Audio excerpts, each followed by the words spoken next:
भारत माता की जय, भारत माता की जय, वंदे मातरम, वंदे मातरम। भारताचा 80वा स्वातंत्र्य दिन दीप बंगला चौक येथे एस धोत्रे चॅरिटेबल ट्रस्टच्या संयोजनातून उत्साहात साजरा करण्यात आला।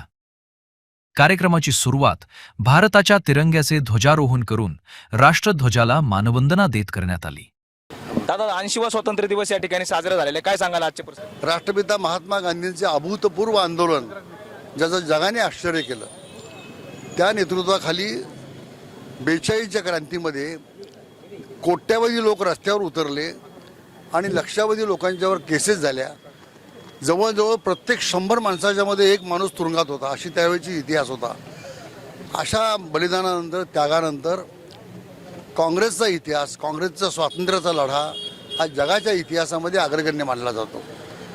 आणि त्या ठिकाणी त्यावेळी अनेक जे सत्याग्रह झाले, 1930चा मिठाचा जंगलचा सत्याग्रह, 42चा चले जाओचा सत्याग्रह, छोडो भारतचा, असे अनेक इतके सत्याग्रह झाले, पण हे 3 मोठ्या प्रमाणात आपल्या लक्षात आहेत। पण हजारो लोकांनी बलिदान केलं, हजारो लोकांनी तुरुंगात बसला, लाखो लोकांनी आपल्या घराची राख रांगोळी केली, अक्षरशः त्याग, इतका अपार त्याग केला।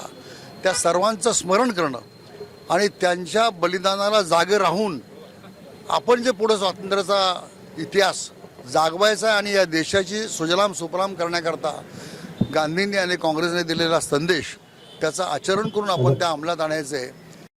यावेळी एस धोत्रे फाउंडेशनचे श्रद्धास्थान स्वर्गीय एस धोत्रे यांच्या पुतळ्यास पुष्पहार अर्पण करून अभिवादन करण्यात आले। एस धोत्रे फाउंडेशनचं मनापासून मी आभार मानते, कौतुक करते की त्यांनी सातत्यानं गेली अनेक वर्ष हा उपक्रम करतायत। आपण या निमित्तानं जे आपल्या देशासाठी ज्यांनी बलिदान केलंय त्यांचं स्मरण तर आपण करतोच आहोत, परंतु गोरगरीब महिला ज्या असतात त्यांना या ठिकाणी साडी चोळी देऊन त्यांचा सन्मान केला जातो, ही सुद्धा खूप चांगली परंपरा त्यांनी जपलेली आहे। आणि हा धोत्रे घराण्याला फार जुना इतिहास आहे, गेली अनेक वर्ष त्यांनी काँग्रेसची सेवा केलेली आहे। तर या सर्व विक्रांत असेल, त्याचे सर्व सहकारी असतील, या सर्वांना मनापासून मी शुभेच्छा देते। महाराष्ट्रातील महिलांवरील अन्याय आणि अत्याचाराविरोधात सामाजिक संदेश देत महिलांना साडी देऊन त्यांचा सन्मान करण्यात आला। स्वातंत्र्याचा उत्सव केवळ ध्वजारोहणापुरता मर्यादित न ठेवता महिला सन्मान आणि सामाजिक न्यायाचा संकल्प यावेळी करण्यात आला। विक्रांत धोत्रे हा आमचा विद्यार्थी आणि आमचा अत्यंत हुनहार आणि त्या काळा विद्यार्थी दशेपासून लीडरशिप असलेला असा विद्यार्थी, आणि तेव्हाच त्याच्यामधले लीडरशिपचे गुण आम्ही पाहिले होते। अतिशय समाजाप्रती ओढ असणारं आणि एक अख्खं घराणंच त्यांनी वडार समाजासाठी म्हणू नका तर सर्वच समाजासाठी वाहून घेतलेलं असं एक खूप मोठं घराणं या आमच्या भागातलं आहे। आणि एस धोत्रे, त्याचे आजोबा, त्यांना आत्ता आम्ही आदरांजली वाहिली, अभिवादन केलं आणि त्यांचं इथे नाव या पूर्ण भागामध्ये खूप मोठं आहे। नुसतं या भागामध्ये म्हणता येणार नाही तर त्यांनी राज्य पातळीवरती खूप मोठं काम केलं आणि त्यांचा पुढे वारसा चालवण्याचं काम आमचा विक्रांत करतोय। आणि मला त्याची एक टीचर म्हणून आणि एक कॉर्पोरेटर म्हणून सुद्धा या भागातली त्याला खूप खूप शुभेच्छा देते पुढील त्याच्या सर्व वाटचालीसाठी, आणि असंच समाजकारणामध्ये त्याचं नाव उज्ज्वल व्हावं यासाठी परमेश्वरचरणी प्रार्थना।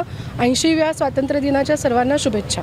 दादा 80वा स्वातंत्र्य दिवस या ठिकाणी साजरा होतोय। एस धोत्रे फाउंडेशनच्या वतीने आज या स्वातंत्र्य दिवस या ठिकाणी साजरा झालेला आहे आणि या स्वातंत्र्य दिनाच्या निमित्त त्यांनी महिलांचा सन्मान पण केलेला आहे आणि काही युवकांना प्रोत्साहन देण्यासाठी अशा कार्यक्रमाचं आयोजन विक्रांत धोत्रे यांच्या वतीने होत आहे, काय सांगाल आजच्या प्रसंगी? सर्वप्रथम मी सगळ्यांना 80व्या स्वातंत्र्य दिनाच्या शुभेच्छा देतो आणि एस धोत्रे फाउंडेशनतर्फे नेहमीच या ठिकाणी महिलांचा सन्मान केला जातो। वेगवेगळ्या उपक्रमामाध्यमातून विक्रांत धोत्रे असतील किंवा त्यांची फॅमिली असेल किंवा त्यांचा मित्रपरिवार असेल, समाजासाठी काहीतरी हिताचं काम करण्यासाठी नेहमी अग्रेसर भूमिका घेत असतात आणि युवकांना पण दिशा देण्याचं काम या फाउंडेशनतर्फे चालू असतं।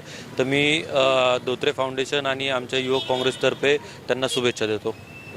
अजून काय कार्यक्रम घेणे अपेक्षित आहेत, काय वाटतं आपल्याला आपल्या भागामध्ये? आमचं प्रामाणिक मत असं असेल की फाउंडेशनतर्फे त्या युवकांना योग्य दिशा देण्याचं काम इथून पुढं झालं पाहिजे आणि ते करतील याची खात्री आहे मला। आणि युवकांनी अन्यायाविरुद्ध आवाज उठवण्याची जी धमक ठेवलेली आहे ही अशीच कायम दगदगती राहावी। कार्यक्रमाला काँग्रेस नेते उल्हासदादा पवार, पुणे शहर काँग्रेस कमिटीच्या अध्यक्षा दीप्तीताई चौधरी, युवक काँग्रेस अध्यक्ष सौरभदादा अमराले, काँग्रेस लीगल विभागाचे प्रदेश सचिव ॲडव्होकेट फैयाज शेख, संजय मोरे, हरिदास अडसूळ, दिलीप लोडगे, राहुल शिंदे, दया इरकल, यश कोलते, सुरेश नागरे, सुभाष जेधे, धीरज खोरे तसेच इतर कार्यकर्ते उपस्थित होते. आज स्वातंत्र्य दिनानिमित्त स्वर्गीय S S Dhotre foundation charitable ट्रस्टच्या वतीने ध्वजारोहणचा कार्यक्रम घेण्यात आला. स्वर्गीय एस एस धोत्रे साहेबांच्या पूर्णाकृती पुतळ्यास पुष्पहार अर्पण करून अभिवादन करण्यात आले. आज काहीतरी वेगळं करावं म्हणून आम्ही महिलांचा सत्कार केला. त्यांना साडी देण्यात आली. आज कार्यक्रम कारण लोकांमध्ये एक अवेअरनेस पसरावी की आपल्या समाजामध्ये महिलांचा किती मोठा रोल असतो आपला समाज घडवण्यासाठी. मग म्हणून आम्ही हा उपक्रम राबवला आणि मी एस एस धोत्रे चॅरिटेबल ट्रस्टच्या वतीने माझे वडील स्वर्गीय शेट्टी धोत्रे साहेब व माझे आजोबा स्वर्गीय एस एस धोत्रे साहेब यांची विचारधारा पुढे नेण्यासाठी असे समाजाच्या वेगळ्या वेगळ्या अनेक उपक्रम असेच राबवत राहू अशी मी ग्वाही देतो. जय हिंद, जय महाराष्ट्र. कार्यक्रमाचे आयोजन छत्रपती शिवाजीनगर विधानसभा मतदारसंघ युवक काँग्रेस अध्यक्ष विक्रांत संजय धोत्रे यांनी केले. महिला सन्मान, सामाजिक न्याय आणि राष्ट्रप्रेमाचा संदेश देत दीप बंगला चौकातील हा स्वातंत्र्य दिन सोहळा उत्साहात पार पडला. भारत माता की भारत माता की भारत माता की भारत माता की वंदे मातरम वंदे मातरम.